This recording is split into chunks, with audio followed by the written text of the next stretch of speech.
Bonjour à toutes et à tous, bienvenue pour cette nouvelle vidéo. Aujourd'hui, on va un peu traiter de l'actualité du FC Hollywood. Oui, le FC Hollywood que nous sommes en ce moment, parce que c'est le cirque, tout simplement. Depuis ce matin, hier, il y a tellement de choses qui se sont passées que c'est difficile de cligner des yeux, tellement les nouvelles s'enchaînent à une vitesse incroyable. Comme vous l'avez vu dans le titre, Lionel Messi en a marre. Nous allons parler de ça un peu plus tard dans la vidéo, mais pour l'instant, j'aimerais me tourner sur le cas de Ousmane Dembélé. Il y a déjà un mois, voilà ce que je disais à son sujet.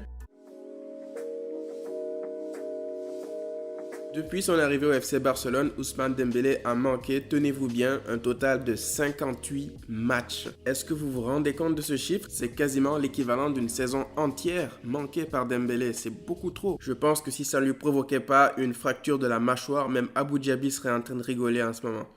Il y avait une touche d'ironie à la fin, mais là, même moi, je n'ai plus envie de rigoler, parce que Dembélé, ça commence vraiment à être grave son cas. Et ça, c'est lui, le joueur, le premier affecté par tout ceci, parce que, à mon sens, cette blessure-là vient de marquer la fin de saison, la fin de carrière d'Ousmane Dembélé au FC Barcelone. Je ne vois pas comment est-ce qu'il pourrait revenir et prouver des choses qui pourraient faire en sorte qu'on le garde l'année prochaine. Je pense très certainement qu'à la fin de la saison, il va être prêté dans un club dans le but de retrouver un niveau décent pour éventuellement le vendre et retirer un peu d'argent sur cet éventuel transfert. Après, sur le coup, lorsqu'on regarde un peu la globalité des choses, je pense qu'il y a deux responsables, voire trois, sur sa situation actuelle. Tout d'abord, j'aimerais parler de la direction qui est allée chercher Dembélé à la dernière journée du mercato en le surpayant à une valeur qui n'est pas du tout la sienne et donc rajouter une pression supplémentaire sur lui. Ensuite, le deuxième responsable de cet échec, Dembélé lui-même, parce que je suis désolé, lorsque Dembélé arrive au Barça,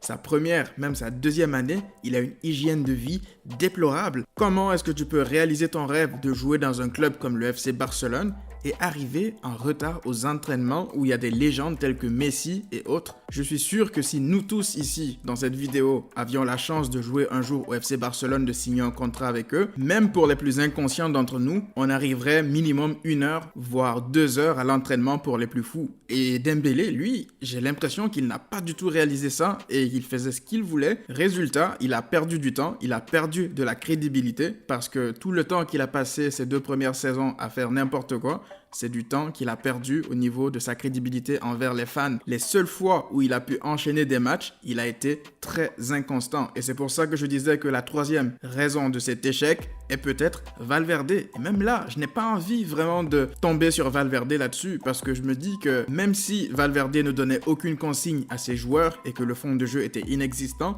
il a quand même eu le mérite de préférer Dembélé à Coutinho. Il aurait pu choisir Coutinho et laisser partir Dembélé en été, mais non, Valverde a choisi Dembélé. Et donc, quand on met tout ça bout à bout, difficile de défendre Ousmane Dembélé. Aujourd'hui, je suis désolé, c'est difficile sa situation, d'accord, mais il doit d'abord et avant tout se remettre en question. Après, on peut toujours se dire que Dembélé a essayé de changer, a montré de belles choses dans l'attitude, en tout cas ces derniers temps, pour essayer de revenir, mais à mon sens, c'est trop tard. Le Barça, des clubs comme ça, lorsque tu as ta chance, tu dois la saisir. Les chances sont infimes. Aujourd'hui, Ansu Fati lui passe devant, mais nous, le Barça, ça nous met dans une situation difficile parce qu'on se retrouve avec un gamin de 17 ans, Messi et Griezmann. C'est peu, c'est beaucoup trop peu pour espérer figurer sur tous les tableaux jusqu'à la fin de la saison, puisque ces génies de dirigeants ont décidé de se séparer de Carles Pérez, mais aussi de Abel Ruiz. Résultat, on se retrouve en sous-effectif limite. Encore une mascarade de la direction. D'ailleurs, cela me permet de faire la transition pour parler de la bombe lâchée par Lionel Messi sur Instagram aujourd'hui en réponse à Abidal, qui pour moi a fait la chose la plus stupide qui puisse être. Alors, pour vous remettre dans le contexte, Abidal avait déclaré dans la presse que les joueurs étaient un peu, on va dire, fatigués de Valverde et qu'ils ne travaillaient pas assez. Il a donc déclaré que c'est la raison pour laquelle Ernesto Valverde a été démis de ses fonctions. C'est incroyable parce que Valverde, même en étant parti, crée encore des problèmes au Barça. En réaction à cette déclaration de Abidal, Messi s'est donc lâché sur Instagram et a dénoncé le fait que la direction devrait prendre ses responsabilités. Il ne devrait pas pointer du doigt les joueurs pour les décisions que eux, la direction, prennent. Et lorsqu'on connaît Lionel Messi, c'est sûr qu'une telle déclaration, ça fait un tremblement de terre dans le camp du Barça. On n'a pas l'habitude de voir Messi prendre la parole, encore moins pour quelque chose comme ça de si négatif, de tirer à balles réelles comme ça sur la direction. direction. Et pour vous dire la vérité, je suis content qu'il l'ait fait. Parce que cette direction s'est cachée depuis longtemps derrière les joueurs, derrière Valverde, et aujourd'hui Messi les met tout simplement face à leurs responsabilités. Moi je persiste à croire que les joueurs ont eu leur part de responsabilité dans les débâcles ces dernières années, mais je suis désolé, qui est-ce qui a choisi Ernesto Valverde? C'est Bartomeu et sa clique. Qui est-ce qui a décidé de maintenir Valverde? C'est Bartomeu. Surtout qu'on a vu qu'après la débâcle face à l'Atlético Madrid, en pleine saison, ils n'ont pas hésité une seule seconde à se séparer de Valverde. Donc ça veut dire qu'ils avaient le pouvoir de le faire, mais ils voulaient un bouc émissaire pour pouvoir prendre toutes leurs critiques.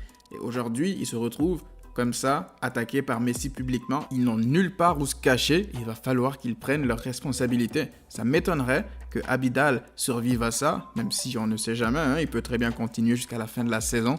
Mais sa déclaration, je la trouve inutile et stupide surtout, parce que là, ça donne l'impression que Messi, qui est le capitaine, je vous rappelle, de ce groupe, est celui qui décide de qui reste, qui part. Et c'est faux, c'est complètement faux, ça alimente justement ces rumeurs. Là, avec ces déclarations de Messi, on vient de se rendre compte que lorsqu'il décide de dire quelque chose publiquement, ça a forcément une portée incroyable. Et si jamais il faisait ça de façon régulière, il obtiendrait tout ce qu'il voulait. Une simple déclaration demain dans la presse de Messi qui dirait « c'est soit la direction, soit moi », je peux vous dire que Bartomeu et Abidal feraient déjà leur bagage. Je suis donc content que Messi frappe du poing sur la table pour que cette mascarade s'arrête. Je vous rappelle que cette direction n'en est pas à son premier coup d'essai, ni à son deuxième d'ailleurs. Combien de fois ici des clubs ont dénoncé le Barça ces dernières années parce qu'ils utilisaient des méthodes de persuasion pour les joueurs, pour les pousser à faire grève pour venir au Barça? Ça, c'est quelque chose de honteux et cette direction en est la première responsable. Ce scandale de corruption qui a poussé Rosell en prison, cet amateurisme dans le marché des transferts en allant chercher des joueurs tels que Boateng et même récemment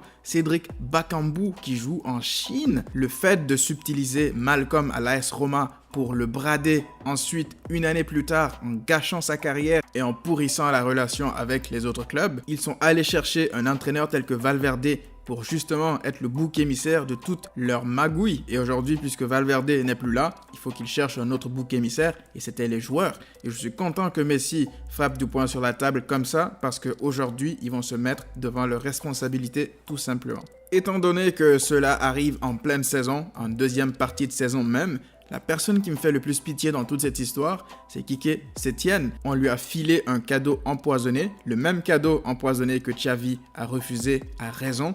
Aujourd'hui, Quique Setién se retrouve avec un effectif plus que réduit et une pression sur les résultats qui ne devrait jamais être sur sa tête. Aujourd'hui, je vous dis honnêtement, normalement, si on devrait suivre la logique, le Barça, dans ces conditions, ne peut gagner aucun titre majeur. Ça fait mal de le dire, mais il faut être réaliste à un moment donné. Comment est-ce qu'on peut espérer que Quique Setién arrive dans toute cette mascarade institutionnelle et qu'on attende de lui qu'il change les choses et qu'on revoie le Barça de Guardiola? C'est insensé. Et d'ailleurs, c'est la raison pour laquelle j'ai envie qu'il réussisse encore plus qu'avant, pour lui d'abord et avant tout, mais surtout pour nous, les fans, qui espérons quand même, malgré tout ça, une fin de saison où on pourra se dire qu'on n'a pas été ridicule. Cela commence déjà par le déplacement périlleux à Bilbao, à San Mamés, ce jeudi pour la Coupe du Roi. C'est déjà un match piège, un match décisif pour la saison parce que là, une simple défaite nous élimine direct de la Copa. Et à cause de ce génie de Abidal et de la direction, on arrive dans les pires conditions possibles pour affronter